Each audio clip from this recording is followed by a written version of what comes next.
home fires are 8 times faster today than in years past. In fact, we may have as little as 2 minutes to escape a fire. To help us understand why, we asked Ray Reynolds, former Iowa State Fire Marshal and current-day fire chief, to help us understand the fire problem. People absolutely have this misconception, it'll never happen to me. If it does, I can get all my pets and kids out of the home, and that is simply not true. The average person is likely to see 5 fires in their lifetime. So what makes you think it won't happen to you? I wish there was a way that we could accurately portray what fire looks like for the public, because the movies Backdraft and Chicago Fire and these other shows, they don't do it justice. Fire is scary. Buildings collapse, windows break. It's the crackling of the fire, the superheated gas that's down to the floor. Even with the best of fire protection gear that we carry in the fire department, you cannot see your hand in front of your face. I can't tell you how many people I've been to at the scene of a fire where there's been a fatality and the family was just awestruck that they even had a fire, let alone this becoming the worst day for the rest of their life. And the thing that haunts me and still haunts me to this day is there's this outline in the bed that shows exactly how they were laying. Jim McMullen, the former California State Fire Marshal and current fire commissioner, was one of the experts who remembers the Indiana Dunes test from the 1970s, as well as the test performed in 2004. He sees a problem, decades in the making.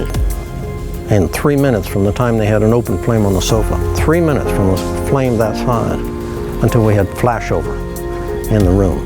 3 minutes, not a lot of time. You have to get out as soon as you have any idea that you have a house fire. Tim DeDeer, today a Metro Fire Marshal and Deputy Chief, performed research as a graduate student for a leading university in Texas. The conclusion of the test, we had 2 types. We had a smoldering ignition fires and we had flaming ignition fires. And the smoldering fires we ignited in the cushion of a chair, and we duplicated this 3 times for the data for 16 total different tests. The ionization smoke alarm that we tested, the probability of failure was 55%. During the flaming ignition fire, the probability of failure was at 19.8%. It's estimated over 90% of homes have the least reliable and cheapest smoke alarms known as ionization. While this technology meets the minimum standard, tests by the government, universities, fire departments, and even the media continue to expose the failure of these alarms. These are the alarms known for going off when we cook and we wave towels to try and silence them. But surrounded by smoldering smoke, they can remain silent for as long as 30 minutes or longer. 30 priceless minutes when it comes to escaping a fire. It's easy to see why the death rate remains unchanged for decades. I can tell you countless stories where somebody had to knock on a door and wake people up while the entire attic was engulfed in flames. And I can't tell you how many times I've been on the scene of a fatality where people said, I didn't hear any smoke alarms or I didn't hear anything. I mean, our house was full of smoke. It was billowing out of all of the windows, and yet our smoke detector never went off. My house was at the time a 4-year-old brand new home with 7 smoke detectors. They were wired in with battery backup.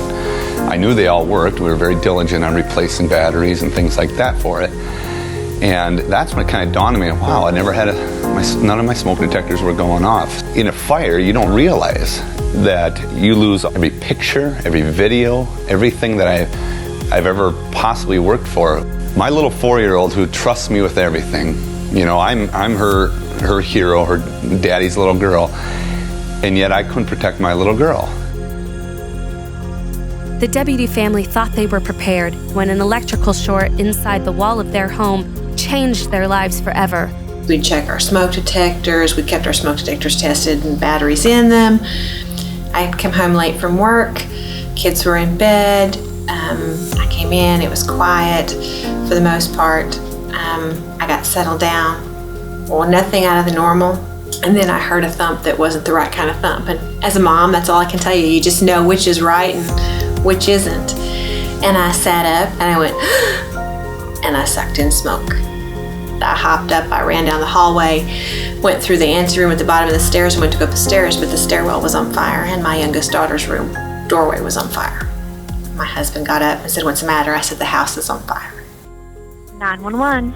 I have a fire in my home. Are you at 4255 Miser Station Road? Yes. Okay, you need to get everybody out of this house, okay? Yes. Do you have the phone that you can take with you? Yes. Okay, get everybody out of the house. And do you know what's on fire? In the hallway upstairs. I woke up the fuse boxes. It's sparking. Fuse? Okay. Get everybody out, okay? Okay. I'm going to keep you on the line if you've got a mobile, okay? But get out, all right? While I get the fire engine going. It'll take me just a second. I've got the baby I better crawl with. You're calling? The baby I Okay. better crawl with the baby. Leave the phone then, okay? Okay, Leave the bye. phone and get out. Okay, bye. Bye. He ran outside, ran around the front to the front of the house, went up 20 stairs and kicked in the deadbolted front door. Tried 3 times to go in to get the kids out and couldn't do it. The floor was so hot. And as I come out, my husband's standing there and I said, "Where's the kids?" And he goes, takes, big hand and waves and says, "They're gone." And I turned around and that's the first time I had a look at the house. And as I turned around and I looked at the house, my youngest girl's room was completely engulfed in flames and the living room windows exploded.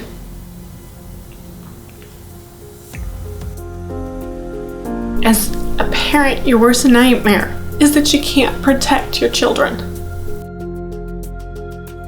As opposed to meeting minimum code, I would recommend everyone provide the optimum protection for yourself and your family.